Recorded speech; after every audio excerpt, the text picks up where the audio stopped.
यो भिडियो यो भिडियो जुन चाहिँ हामीले बनाउन खोजिरहेको भिडियोमा चाहिँ के भन्नु खोजिरहेको भन्दाखेरि तपाईँलाई यहाँनिर यो सेक्सन चेक गर्नुभयो भने यो जसलाई डाउको कुरा थाहा छ यो हाई भयो यो लो आयो यसले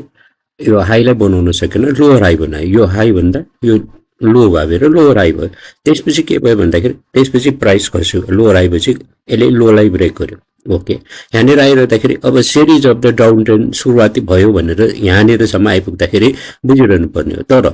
अर्कोचोटि हाई बनाउँदाखेरि योभन्दा तल नै हाई बनाइरहेको भए हामी डाउन ट्रेन्ड कन्टिन्युटी छ भनेर बुझ्थ्यौँ तर के भयो भन्दाखेरि जब यहाँबाट यो लो बनाएर यो लो फर्मेसन भइसकेपछि यसले जब हाई बनाउने चक्करमा यसले रिप्लाई गर्ने चक्करमा के भयो भन्दाखेरि पहिलाको लोवर हाईलाई ब्रेक गरेर हायर हाई बनायो हायर हाई बनाइसकेपछि हामीले चाहिँ के सोच्यौँ अब चाहिँ ट्रेन्डको सुरुवात हुन्छ भन्ने खालको योभन्दा माथि गइसकेपछि अब हामी कहाँनिर त्यसको के अरे डाउन ट्रेन्ड कम्प्लिट हुन्छ अथवा कहाँनिर खस्न सक्छ कहाँनिर त्योबाट तल आउन सक्छ भनेर हामीले विचार गर्नु पर्यो होइन हेर्नु पर्यो हेरिरहँदाखेरि हामीले के देखिरह्यौँ भन्दाखेरि जस्तो कि यहाँनिर के भन्नु खोजिरहेको भन्दाखेरि जस्तो कि तपाईँलाई यहाँनिरबाट सुरु भएको यात्रा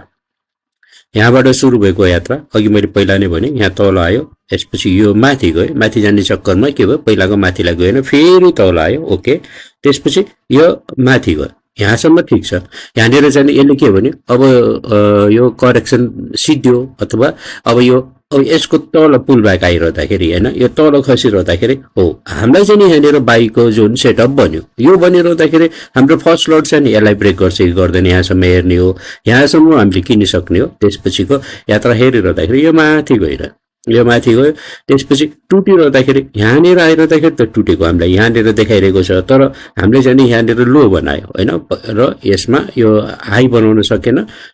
यो यतिसम्मको कुरामा हामीले यहाँ कुरा गर्न यतिको कुरालाई हामी प्रश्नाउन कोसिस गरिरहेको यहाँनिर अघिसम्मको हामीले कुरा गरिरहँदाखेरि यहाँबाट लो बनाइसकेपछि यो हाई बन्यो हाई बनिरहेपछि लोवर हाई बन्यो लोवर हाई पछि ट्रेन्डलाई रिभर्सल भयो भन्ने खालको कुरा त गरिरहँदाखेरि हामीले वाच गर्ने लेभल भनेको चाहिँ नि जबसम्म यसलाई ब्रेक गर्दैन यो लेभललाई ब्रेक गर्दैन त्यो लेभलसम्म हामीले चाहिँ के विचार गर्नु पर्यो भन्दाखेरि त्यसमा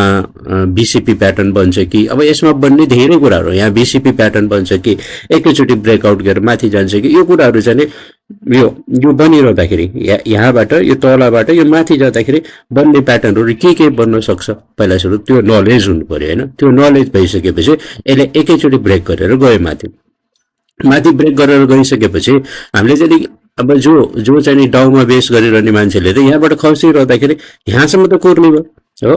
अझै यहाँ हेर्नु भयो भने यो हायर लो छ यो अझै त्योभन्दा माथि नै छ होइन लो त तर यसले फर्केर दिँदाखेरि हामीले यही कन्सेप्टलाई कन्टिन्युटी गरिरहँदाखेरि यसले कन्सेप्ट यहाँबाट यो फर्केर जाँदाखेरि यो माथिको हाई त हेर्दै हेरेन पुग्दै पुगेन यहाँबाट यो खसिरह्यो हो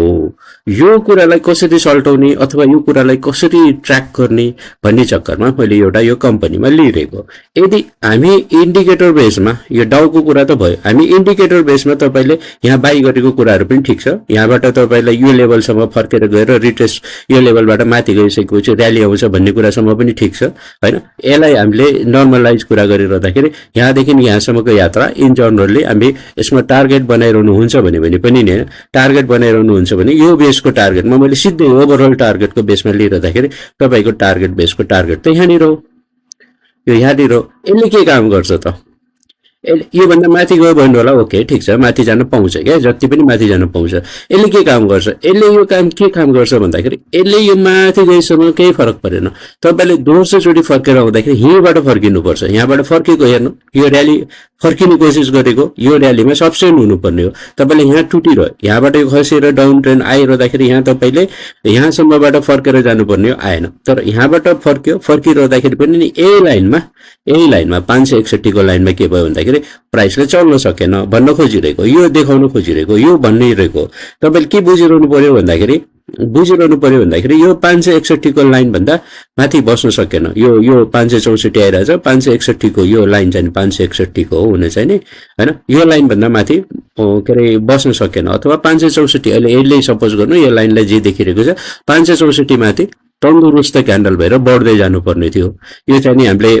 यो तलाई यो लो र यो हाईको सिरिजको कुरा गर्दाखेरि योबाट यो अलिकता लेन्दी भयो अलि स्लोपी धेरै स्लोपी भयो यो कुरा यहाँसम्म त मैले क्लियरली भनिदिएँ होइन। अझै मैले यसमा कुरा गर्न खोजिरहेको कुरा चाहिँ त्यो होइन। मैले कुरा के गर्न खोजिरहेको भन्दाखेरि यहाँनिरको यत्तिको पोर्सन मात्र लिनुहोस्। यहाँनिर पोर्सन लिइरहँदाखेरि यहाँ तलबाट यो जुन लाइन, यो माथिको दुईटा लाइनको कभर अपले के गरिरहेको छ भन्दाखेरि यो भोलाटिलिटी बढ्न खोजी। जब योभन्दा माथि यो माथि कभर अप गरिरहेको छ, तपाईँले बेच्ने नै हो होइन, बेच्ने नै हो। जति यहाँबाट हेर्नुभयो भने तलबाट छ किनिने भनिरहेको, तर यहाँबाट बेच्ने नै भनिरहेको। तर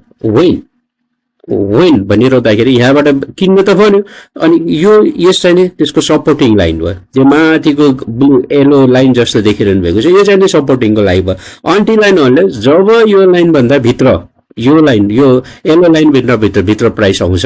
यो अर्को डार्क येलो लाइन भन्दा यो सुन्तला कलरको येलो लाइन भन्दा भित्र आउँछ, तपाईँले किन्नु परेन भनिरहेको। हेरिरहनु भयो भने अब तपाईँले दुईटा कन्सेप्ट भयो। यसले माथिको, यसले तल हुनुपर्ने रहेछ, यो चाहिँ नि योभन्दा तल आइरह्यो भने चाहिँ नि कस्तो रहेछ भन्ने खोजिरह्यो। हेर्नुभयो भने के भयो त, यहाँनिर आइरहँदाखेरि हामीलाई किन्नलाई सफिसियन्ट दिएको थियो, तर छिनभरमै टुट्यो होइन। त्यसपछि कहाँबाट र्याली टुटेको, यदि हामी यस्तै खालको ट्रेडको सेटअपमा हुन्थ्यौँ भने फर्स्ट लट नै हामी योमा बेच्थ्यौँ होइन, अथवा त्यसलाई पनि त्यो बेच्नु भएन होला, ठिकै छ। त्यस भएपछि दोस्रो दिन 2-3 दिनपछि यहाँनिर बेच्थ्यौँ होइन। यो दुइटै क्यान्डलहरूमा बेच्ने हो। यो बेचिरहँदाखेरि पनि नि पहिलो लेभलमा यहाँनिर हामीले छोडिरह्यौँ, त्यहाँ पनि पुगेन, ओके। दोस्रो लेभल हामीले यहाँनिर छोडिरह्यौँ, यो दोस्रो लेभलको लाइन यहाँनिर मैले राखिदिरहेको छु, यहाँनिर पनि पुगेन होइन। नपुगिसकेपछि तेस्रो लेभलको लाइन त यहाँनिर सब्सेन्ट भएर फर्किनु पर्ने थियो। तेस्रो लेभलको लाइन कुरा गरिरहँदाखेरि यहाँबाट फर्किनु पर्ने कुरा गरिरहेको थियौँ, तर बिस्तार के भयो, यो टुट्दै आइरहेको र बिस्तारै यो के भइरहेको छ, यो देखाउन खोजिरहेको। यो भनिरहेको अहिलेको कन्डिसनमा आइरहँदाखेरि होइन, जो सर म्यामहरूले प्राइस एक्सनको बारेमा काम गरिरहनु भएको हुन्छ, प्राइस एक्सनमा काम गरिरहँदाखेरि प्राइस एक्सन प्याटर्न चाहिँ नि एकदमै पावरफुल हो। तर त्यसले ट्रेन्ड डेभलप भइसकेको कुरामा जबसम्म हायर हाईको सिरिजहरू बाँकी भइरहेको हुन्छ, हायर हाई र हायर लोको सिरिज भनेको बुल सिरिज भयो, हायर हाई र हायर लोको सिरिज भनेको बुल सिरिज भयो, अनि